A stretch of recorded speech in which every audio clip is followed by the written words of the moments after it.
Untuk saya nama lengkap Mursito. Kemudian untuk tempat tinggal saya di Duangan RT 02 RW 16 Banyuraden Gamping Sleman. Saat itu saya kan dikasih tahu oleh Pak Lek saya, paman saya yang saat itu juga kerja di geografi, status masih honor, memberitahukan bahwa di UGM saat itu ada pendaftaran calon pegawai. Tetapi hari itu hari terakhir, saya menyempatkan diri untuk mendaftarkan. Saya berangkat sendiri. Ternyata saya lihat gedung yang ada di kantor pusat sisi timur dengan tiang yang cukup besar, dan ada beberapa tiang-tiang itu, kalau tidak salah ada 9 kalau tidak salah, dan dengan gedungnya yang tinggi, saya agak minder. Saat itu saya tidak jadi daftar, saya pulang kemudian saya ngajak teman saya untuk mendaftarkan sebagai calon pegawai negeri itu. Saya bersama mereka datang lagi ke UGM, kemudian sudah sampai di tempat pendaftaran, saya tidak mau. Teman saya terus memberitahu pada saya agar saya untuk ikut mendaftarkan, biar nanti sama-sama dalam tesnya, bisa jadi untuk teman. Akhirnya saya pun juga ikut mendaftarkan saat itu juga. Saat itu saya masuk tetap jadi anggota biasa. Jadi anggota biasa, ikut di regu. Untuk tahunnya saya tidak tahu persis. Saya diangkat jadi pernah jadi komandan satpam di Universitas Gadjah Mada. Walaupun sebelumnya saya menduduki sebagai komandan regu. Kemudian menjabat sebagai komandan satpam di Universitas Gadjah Mada. Saat itu tahunnya saya kurang tahu persis, tetapi saya dibantu oleh Pak Tukilan, kemudian dibantu oleh Pak Widarto. Saya menggantikan Pak Bambang Irianto, yang saat itu mereka ditugaskan dipindah di Graha Sabha Pramana. Kemudian setelah saya jabat komandan satpam di Universitas Gadjah Mada secara keseluruhan, saat itu juga ada istilahnya Gama Multi yang mengurusi semua satpam di Universitas Gadjah Mada. Kemudian oleh Pak almarhum R.D. Daswandi, beliau masuk jadi komandan satpam di Universitas Gadjah Mada. Saat itu saya jabat di komandan sektor timur. Di komandan sektor timur, kemudian saya setelah jadi komandan sektor timur, Pak Deda beliau habis tugasnya digantikan oleh Pak Nur Hadi. Posisinya saya masih di komandan sektor timur. Baru akhir 2015 kurang lebihnya saya dipindahkan di sektor barat. Kemudian di sektor barat 2016 saya pindah di kantor Direktorat Pendidikan dan Pengajaran. Sampai akhir akan menjalani masa pensiun ini. Sebenarnya kalau ditanyakan apa yang dikenang, ya di SKK itu kalau saya anggap ya banyak senangnya, karena dari SKK itu saya bisa belajar cukup banyak kepada teman-teman semua. Bahkan merekalah yang bisa membesarkan saya dalam arti untuk mengasuhi teman-teman semuanya. Karena saya beranggapan Saya bisa jadi apa karena ada teman-teman semuanya. Saya jadi komandan sektor. Saya jadi komandan sektor karena ada anggota. Jadi bagaimanapun juga kenang-kenangan itu ya, kalau saya rasa banyak senangnya untuk di SKK. Hanya saja saat di Komandan Sektor Timur, tugas yang paling berat adalah saat kita mengendalikan Sanmor. Nah, itu paling berat karena Sanmor itu memang juga makan tenaga, makan pikiran. Wah, memang cukup berat itu rasanya untuk mengendalikan Sanmor. Karena setiap hari Sabtu, malam Minggu, dari unsur pimpinan, itu paling tidak sudah kumpul di Wisdom Park itu untuk rapat antisipasi Minggu pagi. Minggu pagi juga tidak mendapatkan hasil terus saja sampai beberapa bulan begitu terus saja. Wah, itu cukup menyita waktu, tenaga, pikiran itu. Kalau itu ya memang pekerjaan yang cukup berat untuk PK4L atau SKK saat itu. Yang penting kita harus harus tepat waktu. Di mana saya harus berangkat kerja, datang jam berapa, itu kita harus menepati waktu. Kalau pulang saya seringkali membayangkan dengan teman-teman saya yang rumahnya jauh dibandingkan saya. Jadi kalau pulang saya agak santai karena apa? Saya membayangkan aku bali rada sauntara, teman saya sudah bali sejak tadi, sudah pulang sejak tadi sesuai dengan jamnya. Tapi bayangan saya mungkin mereka nanti saya sudah sampai di rumah, beliau mungkin mereka masih ada di perjalanan. Jadi untuk pulang saya kadang-kadang agak santai, tidak begitu istilahnya tergesa-gesa terus pulang. Bayangan saya itu dengan membayangkan dengan teman saya itu tadi. Dan yang namanya bekerja itu yang penting kita dasari keikhlasan.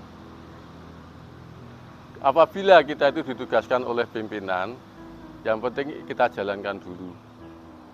Jangan dianggap merupakan beban.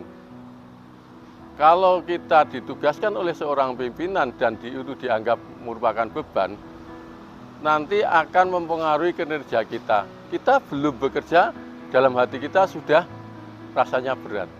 Yang penting kita jalankan dulu, evaluasi belakangan.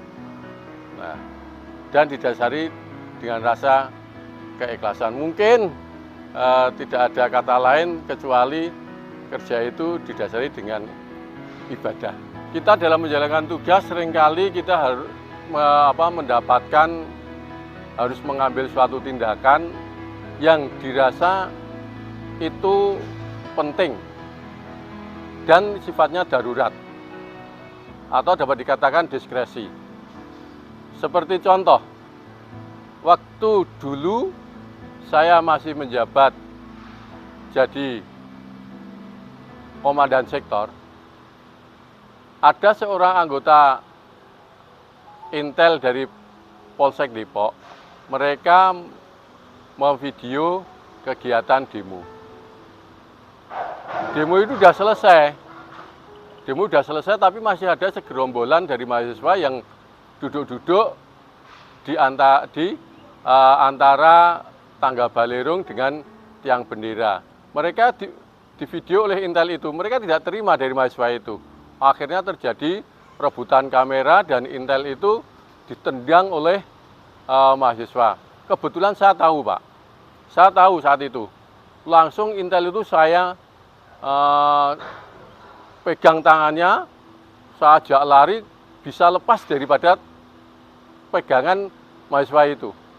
Saya ajak lari dari balerung, turun di halaman tengah, naik lagi di rumah tangga, rumah raga, turun lagi sampai halaman Cemara 7.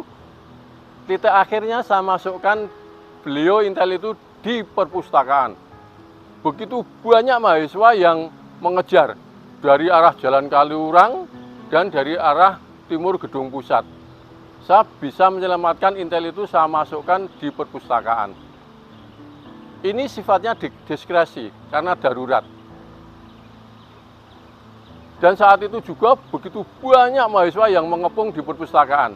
Saat itu yang jadi komandan saya adalah Pak Daryono. Pak Daryono kemudian mereka bisa mengantisipasi, kemudian ada nego dengan mahasiswa, dan intel itu bisa dilepas, kamera juga bisa kembali lagi. Yang kedua, kita bisa meneruskan apa yang ditanamkan oleh pimpinan kita yang dianggap itu baik. Bisa dilaksanakan terus-menerus. Syukur dalam arti bisa berkembang jauh lebih baik. Ini contohnya yang kedua. Sebagai penghormatan kepada guru besar kita yaitu profesor, saya saat itu punya ide.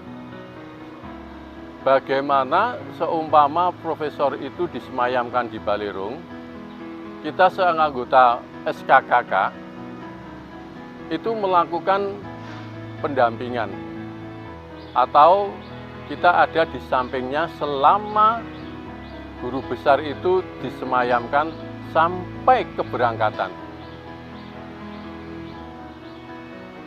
Ini sebagai rasa penghormatan anggota SKK kepada seorang guru besar yang telah pulang ke rahmatullah. Ide saya itu saya sampaikan kepada pimpinan saat itu almarhum R.D. Daswandi. Beliau setuju. Silahkan laksanakan. Nah, kemudian saya membuat SOP untuk semayaman guru besar. Dari baris sampai kepada pakaian yang dikenakan oleh petugas. Saat itu pakaian hanya begitu sederhana sekali, tetapi membawa kesan lain dengan yang lain. Kemudian dari itu berkembang sampai sekarang yang saya lihat di bawah Pak Yoyo, saya secara pribadi mengucapkan terima kasih karena apa? Apa yang saya rintis ternyata bisa mencapai suatu kesempurnaan.